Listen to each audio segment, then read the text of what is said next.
Atualmente, os conteúdos ao vivo, mais conhecidos como lives, tomaram conta do nosso dia a dia, seja para um entretenimento, onde você acompanha alguém que gosta jogando ou falando de algo, ou até mesmo para ficar com um som de fundo enquanto trabalha. Porém, nem todas as lives fornecem o tipo de entretenimento que você procura, e essas que iremos mostrar hoje são bem perturbadoras, envolvendo acidentes de carro, um maluco subindo em cima de uma ponte e até mesmo uma falsa acusação que resultou em uma tragédia. Fala galera, aqui é o Drake, e no vídeo de hoje, no Abismo do Medo, nós iremos acompanhar 4 lives com finais perturbadores.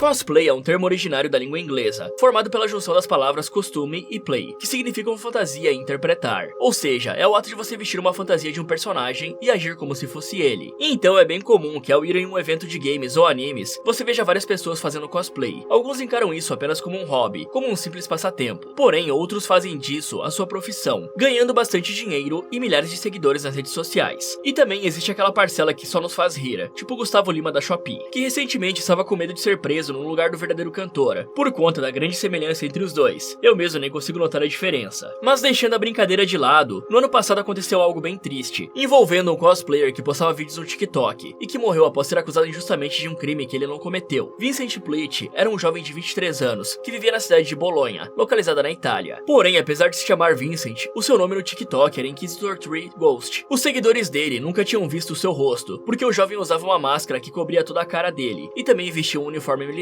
Vincent fazia cosplay de um personagem chamado Simon Riley, apelidado de Ghost, porque sempre usava uma balaclava que tinha uma caveira estampada. Esse personagem apareceu em vários jogos da franquia Call of Duty, e até hoje o Ghost é o soldado favorito da maioria dos fãs do jogo. Então, por gostar tanto do personagem, Vincent se fantasiava igual a ele, e postava os vídeos no TikTok. A sua conta possuía 114 mil seguidores, e as pessoas tinham um carinho especial pelo jovem. Em seus vídeos, Vincent aparecia tocando violão, brincando com seu gato, e até mesmo fazendo um unboxing do sabre de luz do Darth Vader, porque ele também era fã da franquia Star Wars. No entanto, no final de 2023, começaram a surgir falsas acusações de que o jovem de 23 anos estaria tentando se relacionar com uma moça de 17 anos. E aí, por conta desses boatos, Vincent começou a ser bastante xingado na internet. As pessoas diziam que ele era uma aproveitadora, e até mesmo o chamaram de pedo. Todos esses xingamentos e falsas acusações fizeram com que o jovem entrasse em uma depressão. Ele era alguém inocente que estava sendo tratado como culpado, mesmo que não tivesse sido julgado ou condenado por nenhum tribunal. Isso acontece porque na internet, as coisas funcionam de uma forma diferente. Ao invés de você ser inocente até que se prove o contrário, na internet você é o culpado até que se prove inocente. Essa é a famosa cultura do cancelamento. Então na noite de 9 de outubro de 2023, Vincent abriu uma live na sua conta. Tinham cerca de 600 pessoas assistindo tudo. Porém, ele não falou sobre Call of Duty ou Star Wars, e sim fez o impensável ao vivo, porque não aguentava mais ser falsamente acusado no tribunal da internet. O seu pai, chamado Mateo, que morava no apartamento ao lado, ficou sabendo do acontecido através das pessoas que conheciam o Vincent pessoalmente. Eles avisaram o cara que correu até o apartamento e invadiu o local pela janela. A live ainda estava acontecendo e registrou tudo o ocorrido, mas quando finalmente conseguiu entrar lá, Mateo encontrou Vincent sem vida, deitado no chão do quarto. Já era tarde demais e não tinha nada que pudesse ser feito, e após isso, os investigadores descobriram que todas as acusações de pedo contra o Vincent eram na verdade falsas. A moça de 17 anos, juntamente com seu namorado, haviam armado tudo, criando prints falsos e tirando a conversa real de contexto, de modo a parecer que o jovem era uma aproveitadora. Já as pessoas que seguiam Vincent no TikTok criaram uma petição para que os desenvolvedores do Call of Duty colocassem a roupa do jovem dentro do jogo, como uma forma de homenageá-lo. A petição alcançou 53 mil assinaturas, mas até onde eu sei, o pedido não foi atendido. E na verdade, até tem lógica com essa decisão de não colocar uma skin do Vincent, visto que algo assim poderia incentivar outros jovens a fazer o mesmo, só para serem imortalizados dentro do jogo. Porém, vale ressaltar que essa conta que está aparecendo agora não é a do Vincent. A verdadeira foi tirada do ar em 12 de outubro, alguns dias depois da tragédia. Essa conta aí é gerenciada por um brasileiro chamado Rafael Constantino, que aparentemente gostava do Vincent e não queria que ele fosse esquecido. Sendo que nas postagens dessa conta feita por um fã, é possível encontrar comentários de pessoas confusas, se perguntando se o jovem não tinha morrido. Mas logo dá pra ver que se tratava de uma homenagem, apesar da conta ter quase 300 mil seguidores. No entanto, essa não é a primeira vez que o TikTok é responsável por causar uma morte de um cidadão italiano, já que em 2021, uma garotinha de apenas 10 anos de idade, chamada Antonella Sicomero, estava fazendo o desafio do Blackout, que viralizou na rede social e que consistia em ficar sem respirar pelo máximo de tempo que conseguira, algo bastante perigoso, visto que a falta de oxigenação no cérebro pode colocar em um estado vegetativo pro resto da vida. Então, após gravar um vídeo fazendo tal desafio, Antonella foi encontrada desfalecida pela sua irmã de 5 anos. A garotinha chegou a ser internada em um hospital pediátrico, onde ficou em coma, sem conseguir falar ou se alimentar sozinha, e infelizmente ela não resistiu e morreu. Já depois desse ocorrido, o governo italiano pressionou o TikTok para que eles bloqueassem as contas de menores de 13 anos, e assim impedir que as crianças tão novas quanto a própria Antonella fossem influenciadas por outros desafios perigosos da plataforma.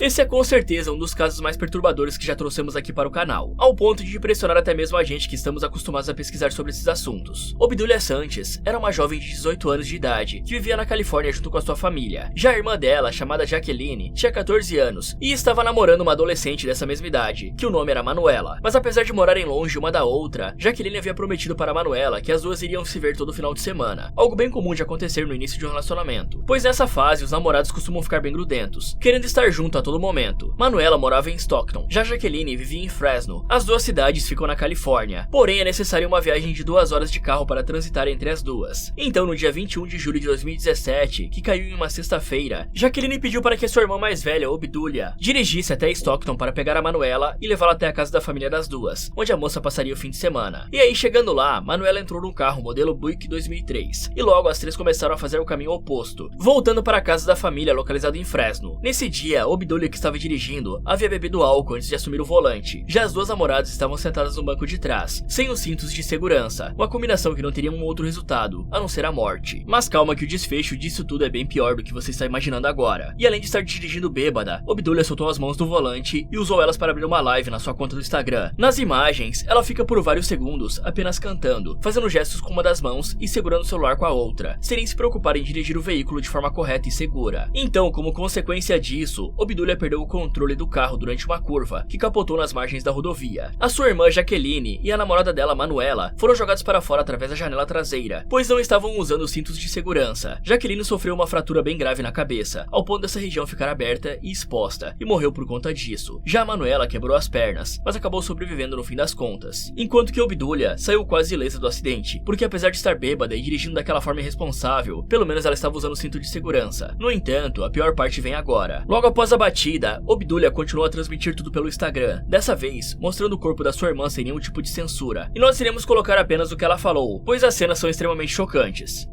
Hey, everybody, if I go to jail for life, you already know why. My sister is dying. Look, I love my sister to death. I don't give a man, we about to die. This is the last thing I wanted to happen to us, but it just did. Jacqueline, please wake up. I killed my sister, okay? I know I'm going to jail for life, alright? This is the last thing I wanted to happen, okay? Alright? I don't care though, I'ma hold it down. I love you, rest in peace, sweetie. If you don't survive, baby, I'm so sorry. Baby, wake up, baby. Wake up, baby. Wake up, baby. I'm sorry, baby. I did not mean to, sweetie. Sweetie, I'm sorry. Sweetie, please, wake up. E assim como aconteceu comigo, acredito que vocês também devem ter ficado bastante irritados. Mas em sua defesa, Obdúlia disse que decidiu transmitir ao vivo o corpo da sua irmã porque pretendia pedir doações para que o enterro fosse realizado posteriormente. Pois como era uma família de baixa renda, não teriam o dinheiro necessário para comprar um caixão e arcar com os outros custos do enterro. E no final das contas, a vaquinha criada pela família rendeu $12 mil. Já Obdúlia passou 26 meses na cadeia, sendo libertada em setembro de 2019. Só que depois disso, ela ainda se envolveu em um outro crime que causou seu retorno para a prisão. Após ser solta, Obdúlia voltou a dirigir mesmo sem ter a autorização necessária para isso, sendo que a sua habilitação havia sido confiscada pela justiça depois do último acidente. Mas nesse novo crime, ela ultrapassou os sinais vermelhos e infringiu várias leis de trânsito. Os policiais até encontraram uma arma dentro do veículo dela, o que irá lhe render mais alguns anos de prisão, e tomara que dessa vez ela não saia tão cedo.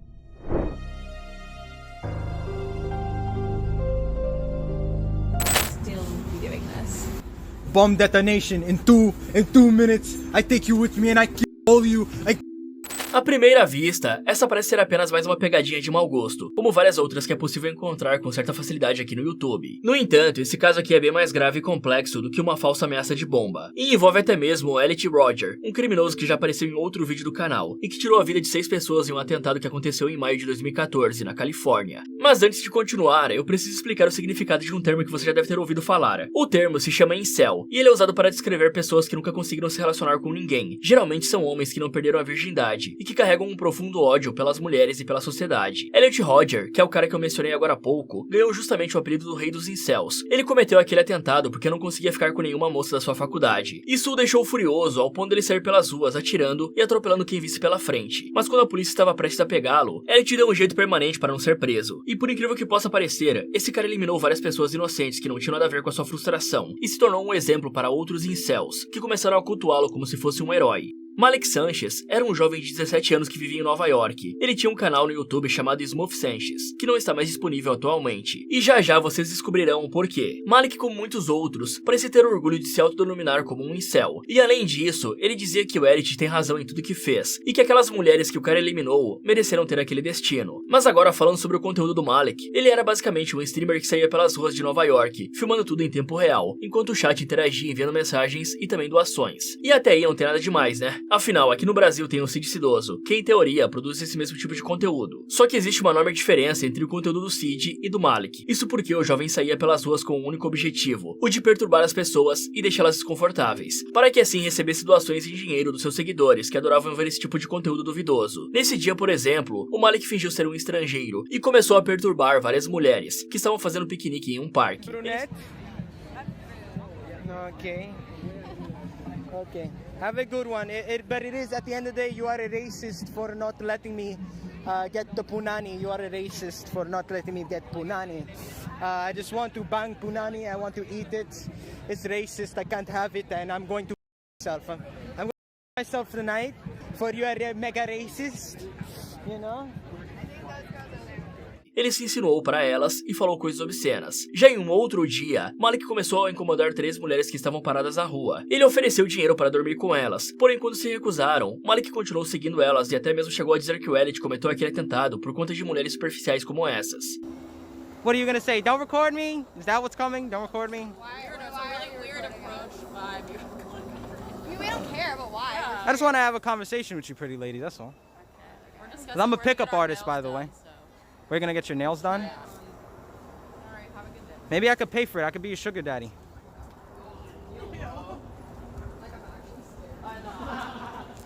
You're a young sugar daddy. I'm young and I'm successful. I'm successful than your father. I could pay for your college tuition. I could take you to Starbucks and Whole Foods. I could take you to Starbucks and Whole Foods. Starbucks and Whole Foods. E o pior de tudo é que ele achava que tinha razão naquilo que estava fazendo. E talvez esse próximo vídeo te faça sentir vergonha alheia, visto que nessa ocasião, Malik estava passando por um daqueles restaurantes em que as mesas ficam na calçada. Até que de repente ele começa a discutir com vários clientes, que acharam engraçado o fato dele ter se autodenominado como incel. Who's making fun of me because I'm an incel? You guys are just making fun of me because I don't get any women? It's not funny. It's a painful life. I don't get any women. I scroll on these dating sites. It gives me doom. It honestly gives me doom. It's like the worst of the worst. Just go to all the dating sites. Actually, I have a question. Do you get laid? No, actually. So you're an incel like me? You're an incel like me. Like Elliot Rodgers, Travis Bickle, Taxi Driver-esque vibes, right? You don't get any women? I'm trying to have a serious conversation here. Could you just mind your manners? I'm the incel king of New York, right? I'm trying to find my women out here. Sorry, can you please keep going? No one said anything. No, I'm just having a conversation. I'm not being angry with it. I'm just. Okay. Yeah, please just keep walking. No one's It's saying not anything funny bad. though. E nessa próxima gravação, o Malik invadiu uma passeata do movimento Black Lives Matter para ofender as pessoas e arrumar confusão. You're a loser. You're a loser. Get back in the rally. You don't care nothing about Black lives, you Karen. You stupid Karen. The pandemic really got you bored, huh? You need to stop going to them buffets. How about you stop going to buffets? You're getting too fat. Stop going to the buffets, please. Stop going to the buffets. You need to go drink a coffee and work out or something. Stop being a lowlife out here with this for something that you don't believe in. And by the way, stop getting those stupid, retarded SJW haircuts. Stop getting in my way, bro. Stop getting in my way. I'm gonna have to punch you in your mouth. Could you stop getting in my way? Get out of my way. Inclusive, ele quase apanhou de uma mulher nesse dia. Já nesse outro vídeo, Malik aborda uma mulher na rua e mente que é um membro do movimento Black Lives Matter e que, portanto, a mulher deve se ajoelhar e pedir desculpas pelos supostos privilégios que tem por ter nascido branca. Bring you on your knees because you have white privilege. So if they see that a white person is getting on their knees, that shows solidarity for the situation. The situation. And could you just please apologize for, for your white privilege? Então, como deu pra perceber em todos esses vídeos, o Malik era uma espécie de sociopata, que era incentivado pelo seu público a continuar importunando as pessoas na rua, recebendo dinheiro em forma de doações para fazer isso. Mas como eu havia dito antes, a pior parte ainda está por vir. Isso porque em outubro de 2020, durante aquela crise de saúde mundial, o jovem decidiu escalar uma ponte com 40 metros de altura, a Queensboro Bridge, localizada entre o bairro de Manhattan e a região do Queens em Nova York. E não demorou muito para que as pessoas percebessem e ligassem para os bombeiros e para a polícia. Eles acharam que Malik pretendia pular lá de cima. No entanto, ainda em cima da ponte, ele explicou que não queria morrer e que estava fazendo aquilo apenas para viralizar na internet. Porém, o mais revoltante disso tudo é que os bombeiros estavam arriscando suas vidas para tirá-lo de cima da ponte, e o Malik ainda debochava e agia como se tudo aquilo fosse uma simples piada. Além disso, a ponte ficou interditada por cerca de 1 hora, impedindo que as pessoas voltassem para suas casas depois de um dia cansativo de trabalho. E felizmente, no fim das contas, ninguém se feriu. Mas imagine só se um dos bombeiros tivesse caído da ponte ao tentar tirá-lo de lá. Já em fevereiro de 2021, o Malik entrou em um restaurante da rua em que algumas pessoas estavam sentadas comendo, e aí ele fingiu ser um radical islâmico, que iria se explodir em 2 minutos. E obviamente as pessoas ficaram com medo e saíram correndo de lá.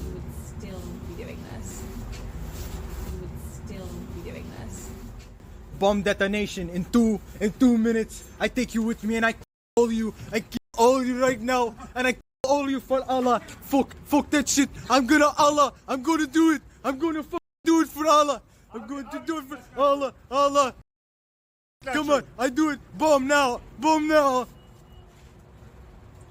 Yo, all of them scattered.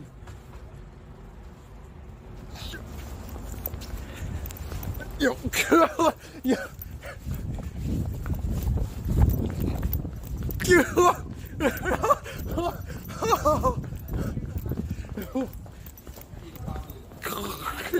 Mas acontece que nos Estados Unidos, esse humor pesado envolvendo radicais islâmicos é bem mal visto por conta do 11 de setembro. Então acabou que dessa vez, o Malik não saiu impune. Ele foi preso, julgado e condenado. Inicialmente, o jovem teria que passar 5 anos na cadeia. No entanto, ele ganhou uma colher de chá na justiça norte-americana e conseguiu o direito de cumprir essa mesma pena, não em um presídio, e sim na sua própria casa, ou seja, uma prisão domiciliar. E no fim das contas, ao contrário de outros incels que nunca conseguem se tornar pessoas melhores, parece que o Malik se arrependeu de todas as bobagens que fez. Ele mudou seu modo de pensar e agir, e na última vez em que ele resolveu falar, ele disse que pretendia entrar para o exército, o que é uma ótima notícia, porque assim o Malik aprenderá a ter mais disciplina e respeito pelos outros.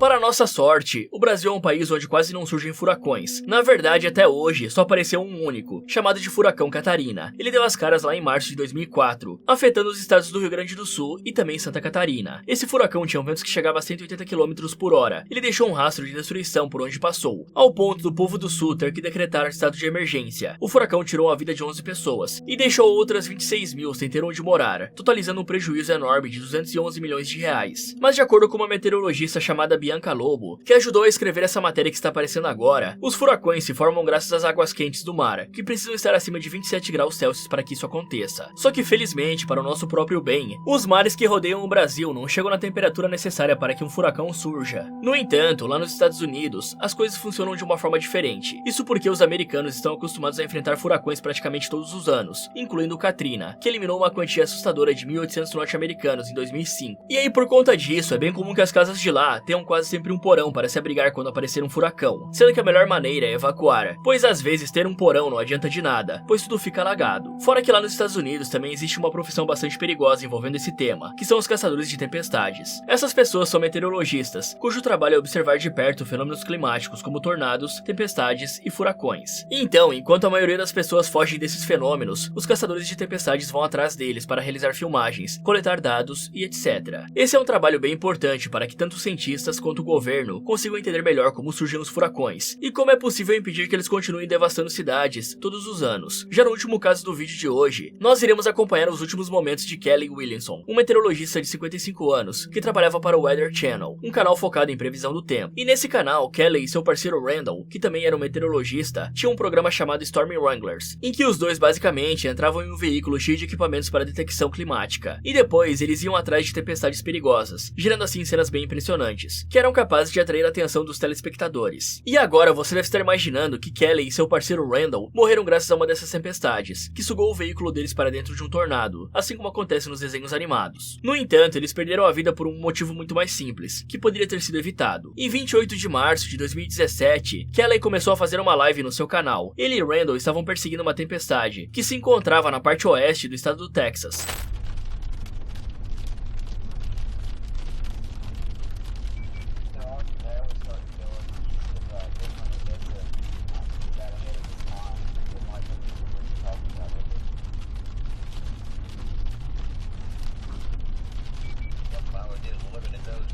A transmissão durou quase 2 horas e meia, e em alguns momentos, os ventos estavam tão fortes que chegaram a causar várias interferências na live.